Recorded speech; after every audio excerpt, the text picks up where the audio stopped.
Hello दोस्तों, आज हम बात करेंगे कार्डियक अरेस्ट के बारे में। आपको पता है कि बहुत सारे लोग जो है वो साइलेंट अटैक से मर रहे हैं। तो एक्चुअल में ये होता क्या है, इसके अंदर देखो, कार्डियक अरेस्ट के अंदर हमारा जो हार्ट होता है वो पंप करना बंद कर देता है, और जब पंप करना बंद कर देता है तो फिर वो जो ब्लड है हमारे ब्रेन तक, हमारी बॉडी तक जा नहीं पाता, और इससे बोलते हैं कार्डियक अरेस्ट। अब बताए कार्डियक अरेस्ट जो है ये किस प्रकार से आता है ये।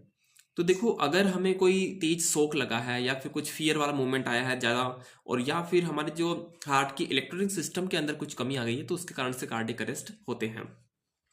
कार्डियक अरेस्ट के सिम्टम क्या होते हैं? जिस किसी इंसान को भी कार्डियक अरेस्ट आता है तो वो एकदम से बेहोश हो जाता है, उसकी बॉडी गिर जाती है, उसकी सांस रुक जाती है, उसकी जो ये नाड़ी है ये भी उसकी रुक जाती है, और शरीर में कोई मूवमेंट नहीं आता है। तो इस प्रकार से हम जान सकते हैं कि ये कार्डियक अरेस्ट के सिम्टम है।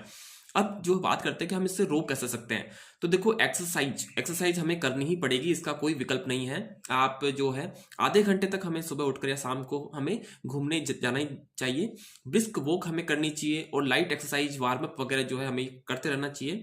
इसके अलावा 7 से 8 घंटे की नींद, ये स्लीप जो है ये बहुत ज़्यादा इंपॉर्टेंट है, क्योंकि अगर स्लीप हम कम लेते हैं तो इससे स्ट्रेस बढ़ता है, और स्ट्रेस से फिर हमारी जो हार्ट बीट है उसकी रिदम जो है वो अफेक्ट होती है।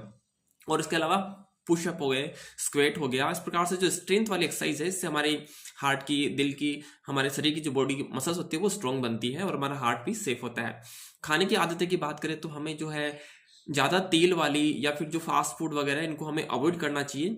रोजाना हमें फ्रूट्स खाने चाहिए, दाल दाल को भी हमें रोजाना अपनी डाइट में शामिल करना चाहिए, और सब्जियां जो है इनको भी हमें अच्छी प्रकार से इनका यूज़ करना चाहिए। रोजाना हमें जो है थोड़ा बहुत बादाम, ड्राई फ्रूट जो है, अखरोट वगैरह, इनका भी हमें सेवन करना चाहिए, ये हमारे हार्ट को मजबूत करते हैं। इसके अलावा खाने में कई बार हम ऊपर से नमक लेते हैं, तो वो नमक लेने वाली आदत है वो बहुत ही गलत है, उससे हमारी बीपी बढ़ती है और हार्ट को नुकसान पहुंचता है।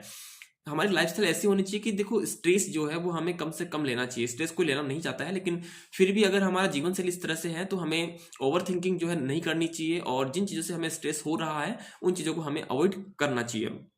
हमारा वेट जो है, वेट हमें नॉर्मल रखना चाहिए। अगर हमारा वेट ओवर है तो भी हमारा जो है इसमें हार्ट के ऊपर लोड पड़ेगा, और अगर हमारा वेट बहुत ज़्यादा कम है तो भी हमारी हार्ट बीट की जो फ्रीक्वेंसी है वो अनस्टेबल रहेगी। इसके अलावा हमें रेगुलर चेकअप कराना चाहिए, जैसे बीपी हो गया, कोलेस्ट्रॉल हो गया, और ब्लड शुगर हो गया, और ईसीजी।